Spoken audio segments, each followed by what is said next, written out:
알다시피 이번에 유튜브 판에서 재미난 사건이 하나 일어났잖아요. 리뷰홍이라는 과학 유튜버, 아니 영화 리뷰를 하는 유튜버가 있는데 우주고양이 김춘삼이라는 유튜버가 썸네일부터 해서 대본까지 베꼈고, 그렇게 할 수 있던 동력은 바로 노아 AI라고 하는 프로그램 덕분이었죠. 그리고 그 프로그램은 유명한 유튜버인 신사임당 주원규라는 사람, 이 사람과 깊은 관련이 있었고 마침 유튜브 컨설팅 같은 교육도 했다죠. 아무튼 자세한 내막에 대해 궁금하신 분들은 한번 찾아보시면 될 것 같고, 전 그냥 대충 뻘글을 말로 하는 유튜버지 않습니까? 그래서 이 사건을 보고 든 개인적인 생각이나 좀 말해보려고요. 근데 저는 제목에다가 적었다시피 갑자기 유희열이 생각이 나더라고요. 작년에 유희열 표절 사태 크게 터졌을 때 제가 뭐라 그랬습니까? 뭐라 그러긴 기억나는 사람 한 명도 없을 거야. 대충 한 줄 요약하면 좀 이렇게 말했잖아요. 우리나라 음악계가 미개했던 시절을 청산하고 이제야 일보 전진을 할 수 있게 한 나름 의미 있는 사건이었다고. 덕분에 앞으로 음악계는 함부로 표절을 못할 거예요. 그래서 유희열은 이걸 위한 화려한 산재물이었던 거지. 물론 진작에 서태지 선에서 정리가 됐어야 됐던 문제지만 말이야. 아무튼 전 작년 유희열 표절 사태를 이 정도로 정리했거든요. 왜냐면 유희열 잣대로 단두대 설치하면 우리나라 음악계 박살 나니까. 그래서 미개했던 시절 이참에 깔끔하게 청산하고 앞으로 더 잘하자, 이 정도 선에서 다들 암묵적으로 합의점을 찾은 것 같더라고요. 솔직히 그렇지 않습니까? 그래서 이번 유튜브 표절 사태도 좀 비슷한 느낌이 나더라고요. 왜냐면 그저 노아 AI라고 하는 프로그램 덕분에 그 표절이라고 하는 행위가 좀 많이 쉬워졌다 뿐이지, 사실 진작부터 유튜브판은 표절만 가득했으니까요. 뭐 하나가 뜨면 다들 우르르 몰려가서 다 따라하고, 이거는 지금도 여전한 현상이잖아. 물론 그 김춘삼이라는 애가 한 짓은 확실히 악질이지. 걔는 뭐 대본부터 해서 완전 카피했다고 하니까. 하지만 뭔가 상도란 개념으로 이 유튜브 아사리판을 바라보면 저는 이 판의 상도 따위의 개념은 진작에 상실한 지 오래라 봤거든요. 아니 솔직히 말하면 모든 판이 다 그렇지. 그저 티가 덜 나면 프로인 거고 티가 많이 나면 아마추어일 뿐인 거야. 그래서 노아 AI로 인한 이번 유튜브 표절 사태도 마찬가지예요. 그저 김춘삼이라는 아마추어 유튜버가 프로답지 못하게 티를 너무 많이 내서 이 사단이 난 거란 거죠. 하지만 그거 정도로 이렇게까지 불타지 않았을 거야. 왜냐면 김춘삼이란 유튜버는 걔 듣보잡이거든. 자고로 산재물은 화려해야 된다고요. 유희열 정도의 산재물은 있어야 쇼가 더 화끈해진다고. 근데 알고 보니 춘삼이 뒤에 아주 화려한 산재물이 있었던 거지. 바로 신사임당이라고 하는 주원규라는 사람. 물론 솔직히 그렇게 화려한 산재물인지 잘 모르겠어. 왜냐면 저 사실 이 사람 영상 하나도 안 봤거든. 그저 뭐 유튜브 판에서 유명하다는 정도만 알고 있었지. 그래서 사실은 개인적으로 살짝 아쉬워요. 왜냐면 벌써 떡밥이 쉬었잖아. 쉰 냄새가 진동을 한다고. 그럼 이런 주제를 뒤늦게 쳐 올리고 있는 나는 뭐다? 그런 의미로 진짜 하고 싶은 얘기 좀 해볼게요. 다름이 아니라 엊그제 멤버십에 올렸던 내용인데, 이번 유튜브 표절 사태와 은근 연결이 되더라고. 여러분은 인간 고기, 인육에 대해 어떻게 생각하십니까? 만약에 굶어 죽기 일보 직전의 상황이야. 근데 인육을 먹으면 살 수가 있는 거지. 그러면 어떤 선택을 하시겠습니까? 저 같은 경우는 그냥 뭐 굶고 흙으로 돌아갈 거야. 이런 말하기 뭐하지만 제가 열흘 정도 굶어봤거든요. 그때 여러모로 느끼는 게 많았어요. 그래서 저는 이 부분에 대해서 진짜 확실한 입장이 있어. 그럼 여러분들은 어떻게 하시겠습니까? 만약 그런 상황이 온다면 인육 드실 거예요? 뭐 각자의 입장들이 다 있으시겠죠. 근데 저는 좀 그렇게 생각해요. 여러분들도 저와 같은 입장일 거라고. 왜냐면 나랑 같은 인간이니까. 근데 문제가 뭔지 아십니까? 뭐냐면 인육이 가공이 되면 그때부터 골치가 아파진다는 거예요. 그 식인종 나오는 영화의 인육만 생각하면 당연히 안 먹지. 근데 우리가 사는 세상은 지금 너무 복잡하고 모든 게 얽히고 설켜서 뭐가 인육인지 아닌지 그걸 감별하기도 쉽지가 않다는 거야. 게다가 어떤 인육은 아주 깔끔하게 포장도 되어 있어. 심지어 속이는 사람도 있고. 그나저나 여러분들은 개고기는 드십니까? 저는 안 먹거든. 근데 만약 굶어 죽기 일보 직전이라면 개고기 정도는 먹을 것 같아. 그때라면 내가 10년간 키우던 개라도 먹을 수 있을 것 같아.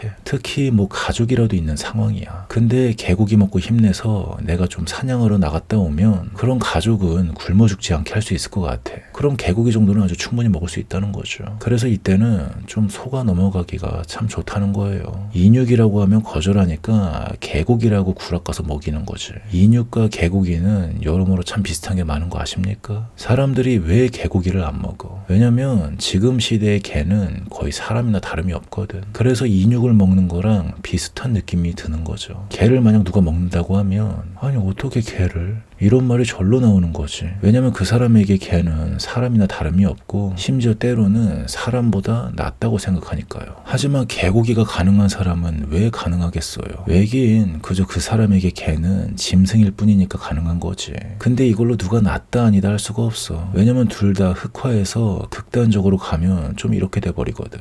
개고기 반대론자들은 사람을 사람 취급 안 한다던가 개고기 찬성론자들은 사람을 짐승 취급한다던가 시작은 다르지만 마지막은 똑같은 게 재밌는 포인트인 거죠. 근데 이 주제는 개고기 이슈 터지면 그때 또 정리하기로 하고요. 아무튼 각자마다 좀 그런 게 있으실 거예요. 내 눈에 흙이 들어오기 전에 절대 안 되는 영역들이 있으실 거야. 하지만 우리가 사는 가혹한 세상이 자꾸만 건들죠. 야 그냥 적당히 타협해. 지금 상황에서는 어쩔 수 없는 거잖아. 언제까지 애새끼 마냥 이상만 바라보면서 찡찡거릴 거냐. 나이 처먹었으면 이제는 좀 현실을 봐. 이런 식으로 어린 시절에는 강력하게 지켜낼 수 있던 영역들이 차가운 현실이란 벽 앞에 가로막혀서 점점 타협을 하게 되죠. 하지만 그런 와중에서도 절대 타협이 안 되는 영역들이 있어. 저는 그런 영역을 좀 전에 말한 인육이라고 보는 거예요. 아니 어떻게 보면 정체불명의 고기인 것 같아. 근데 왠지 인육 같아서 못 먹겠는 거지. 그리고 세상은 이렇게 우리를 가르치죠. 저 정체불명의 고기를 다 잘 먹어야 어른이라고. 편식은 애들이 나는 거거든. 근데 저는 좀 그렇게 생각해요. 아 음식 같지 않으니까 안 먹는 거라고. 나에게는 그거 쓰레기나 다름이 없는 거라고. 하지만 그래도 세상은 항상 이렇게 말하죠. 골고루 잘 먹어야 어른이라고. 아주 돼지 눈가를 뽑아서 그 주둥이에 쳐 박은 다음에 그때도 골고루 타령하면 내가 그 사람은 인정한다. 아 또 얘기가 이상한 대로 샜는데 아무튼 이게 좀 다른 의미로 배가 고플 때는 말이죠. 언제나 정체불명의 고기가 유혹하는 게 있어요.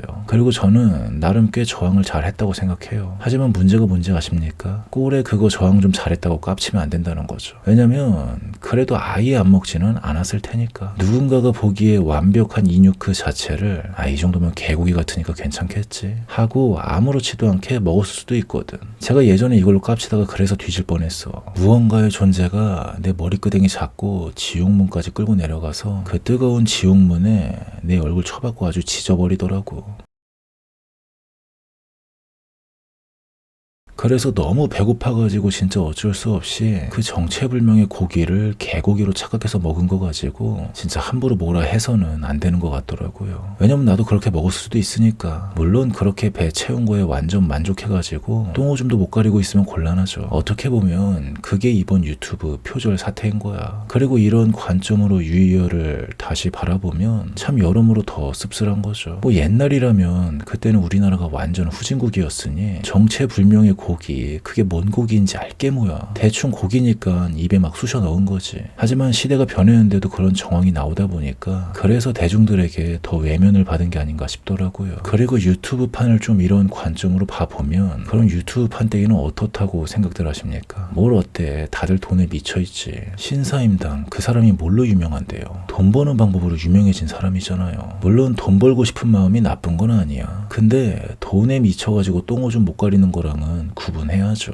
정체불명의 고기에 손댄 거랑 다를 게 없거든. 아니 보통 손을 댄 수준이 아니라 와 고기다 하고 눈깔 돌아서 달려든 거랑 다름없는 거거든. 그게 인육이든 뭐든 알게 뭐야. 근데 그런 사람들에게 딴지 걸면 어떤 반응이 나온지 아십니까? 너 돈 싫어해? 돈 싫어하는 놈들 특징 누구보다 돈에 미쳐있다. 여러분들 이 새끼 보세요. 얘 돈에 완전 미쳐있어요. 얼레리 꼴레리 얼레리 꼴레리 완전 돈에 미쳤대요. 이 레파토리 유명해서 다들 아시죠? 여러분들도 정말 그렇게 생각하십니까? 그 미묘한 차이 못 느끼세요? 인육과 개고기의 그 차이 못 느끼겠냐고. 근데 하도 인육을 처먹어가지고 이걸 못 느끼는 사람들이 있어. 요즘 제가 워킹데드를 보고 있거든요. 지금 시즌2 보고 있는데 릭이랑 셰인의 차이가 뭡니까? 둘이 친구잖아. 저는 딱 이거라고 봐요. 릭은 죽어라 인육에 저항을 하는 포지션. 셰인은 지금 이런 세상에 그딴 거 알게 뭐야. 무조건 일단 살고 보자. 그러다 보니 인육도 가리지 않고 다 처먹으려고 해. 물론 진짜 셰인이 인육을 먹질 않지만 아무튼 그래서 결국 셰인은 어떻게 어떻게 됩니까? 몰라요. 아직 시즌2 중간쯤 보고 있어서. 근데 꽤 마탱이 같더라고. 뭔가 이제는 인간 같지가 않아. 그래도 시즌1까지는 좀 이해했는데 말이죠. 근데 요즘 워킹데드를 봐가지고 내가 이런 생각하는 건가? 왜냐면 엊그제 갑자기 어떤 생각에 꽂혔는데 인육이랑 개고기에 비유해서 말을 하고 싶더라고요. 근데 은근 이게 또 찰떡궁합인 것 같은 거야. 그래서 오늘 또 이런 영상 싸지르는 거예요. 아무튼 그러다 보니 또 그런 생각도 나더라고요. 진짜 지긋지긋하다. 사실 뭐 누군들 그 정체불명의 고기 먹고 싶었겠습니까? 어떻게 보면 배고프니까 그런 거에 손이 간 건데 널린 게 돼지고기, 소고기, 닭고기 뭐 그랬어 봐. 그 정체불명의 고기에 눈길도 안 주지. 그래서 결국은 이 빌어먹을 세상이 문제인 것 같더라고요. 지긋지긋해 진짜. 이러니 제가 예전부터 입버릇 마냥 그런 말을 했던 거야. 그냥 태초부터 없었던 존재가 되고 싶다. 지긋지긋해 진짜. 안 그렇습니까? 근데 그러던가 말던가 그게 가능하냐고. 태초부터 없었던 존재가 어떻게 가능하겠어요. 그래서 저는 어느 정도 제 최후의 입장이 정리가 된 게 있다는 거예요. 아무리 배고파도 인육은 먹지 않을 거야. 설령 예전에 개고기로 좀 착각해서 먹었다 하더라도 그럼 지금부터라도 더 철저하게 안 먹을 거예요. 가장 위험한 게 좀 그런 거거든요. 한 번 어쩌다 실수로 착각해서 먹은 거 가지고 에라 모르겠다. 난 이제 식인종이니까 자유야. 이러면 더 답도 없어지는 거지. 그럼 워킹데드에 나오는 좀비랑 다를 게 뭐야. 그러고 보니까 어떻게 보면 딱 진짜 그거네. 워킹데드에서 좀비가 인간을 물면 그 물린 인간도 좀비가 되잖아. 그러고 보면 워킹데드 이거 생각할 거리를 은근 던져준다니까. 근데 오늘 영상 도대체 이건 뭔 영상이야? 워킹데드 시즌2 중간까지 본 후기 영상 느낌이네요. 아무튼 그래가지고 저 워킹데드 보러 가야 되니까 오늘은 그냥 여기까지 하기로 하고요. 뭐 대충 이런 생각이 들었다고요.